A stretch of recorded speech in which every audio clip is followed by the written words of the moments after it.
Before the floodwaters silenced the giants and judgment cast the watchers into darkness, an ancient voice warned of rebellion, corruption, and divine justice. The Book of Enoch is a prophetic echo from the edges of biblical history, one that unveils heavenly visions, angelic descent, and a cosmic struggle between purity and defilement. Though not canonized in most biblical traditions, its influence is undeniable, shaping early Christian thought and deepening themes found in Genesis and Revelation. This mysterious text tells of fallen angels who took human wives, birthing a giant seed, the Nephilim, whose violence defiled the earth. It describes heavenly watchers, chained for their transgressions, and visions of divine judgment that parallel John's revelation. Enoch's words, laced with warnings, serve as a call to discernment in the age of lawlessness, where false light masquerades as truth. As we explore the symbolic aftermath of forbidden union, where some speculate cursed women became aquatic sirens, we unearth more than myth. We encounter a spiritual metaphor for seduction, distortion, and the prophetic consequences of tampering with divine order. In Enoch's visions, the sea is not merely water. It's mystery, depth, and judgment. This journey isn't just into ancient lore, it's a prophetic reflection. It challenges us to distinguish revelation from imagination, spiritual purity from deceptive allure, and the true voice of God from the song beneath the waves. Divine authorship and authority emphasize that the Book of Revelation is not just John's vision, it's divinely inspired.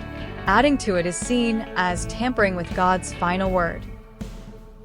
Revelation 22 verse 18 KJV. 18 For I testify unto every man that heareth the words of the prophecy of this book, if any man shall add unto these things, God shall add unto him the plagues that are written in this book. Deuteronomy 4 verse 2 KJV. 2 Ye shall not add unto the word which I command you, neither shall ye diminish aught from it, that ye may keep the commandments of the Lord your God, which I command you. Proverbs 30 verses 5 to 6 KJV. 5 Every word of God is pure. He is a shield unto them that put their trust in him. 6 Add thou not unto his words, lest he reprove thee, and thou be found a liar. Adding human ideas to divine prophecy invites divine judgment, symbolized by the plagues. Not every new revelation is from God. Some teachings today may subtly add to Scripture through extra-biblical doctrines. Adding to Scripture suggests that God's revelation is incomplete or inadequate. This challenges the doctrine of sola scriptura, that Scripture alone is sufficient for faith and practice. Altering Scripture is not just error, it's rebellion. Revelation warns that those who add to the prophecy will receive the plagues described in the book, symbolizing divine retribution. This reflects God's holiness and the seriousness of tampering with His word. Additions can introduce false doctrines, leading to spiritual deception. Gnostic texts, cultic revelations, and legalistic traditions have all claimed divine authority while contradicting Scripture. This violates the integrity of the gospel and can result in heresy or apostasy. Challenging the canonical finality suggests that the biblical canon is open to revision. This contradicts the belief that Scripture is a closed canon, finalized by divine inspiration. Revelation's role, as the final book, its closing warning seals the canon with divine authority. Rebuke and exposure. Implication: human additions are inherently flawed and deceptive. Theological concern: Proverbs 30 verse 6 warns that God will rebuke and expose those who add to His words as liars. The Book of Enoch is one of the most intriguing ancient texts outside the biblical canon. Origin: attributed to Enoch, the great-grandfather of Noah, but scholars agree it was written between 300 BC and 100 AD. It's apocalyptic in nature, with vivid accounts of fallen angels, watchers, Nephilim, heavenly visions, and messianic prophecies.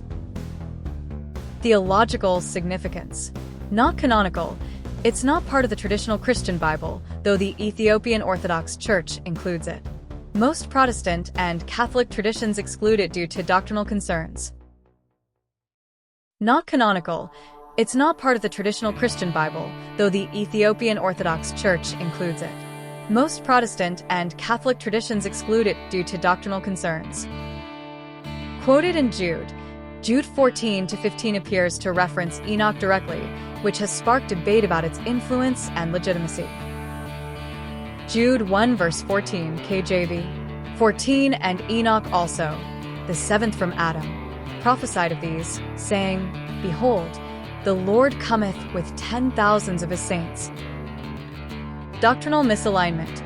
Some teachings, like the detailed role of angels and cosmology, don't align with accepted biblical doctrine. Canon closure. Revelation 22 verses 18-19 warns against adding to prophecy, which raises concerns about using Enoch as authoritative scripture. Historical influence. Despite exclusion, early Christians were familiar with it, and it shaped some apocalyptic thought. The Book of Enoch doesn't explicitly mention mermaids by name, but some modern interpretations and speculative readings suggest a symbolic connection between certain cursed beings and mermaid-like figures. The Watchers and Nephilim.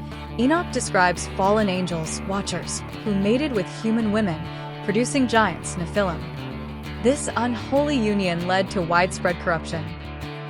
Speculative link. Some fringe interpretations claim that the women involved in these unions were cursed and transformed into aquatic beings, what we might call mermaids today. No direct textual evidence. These ideas are not found in the canonical translations of Enoch, but are extrapolated from mythological overlays and symbolic readings. Unlike Leviathan, Job 41, or sea monsters in Scripture, mermaids are not part of the biblical cosmology, but can serve as creative metaphors in teaching or music.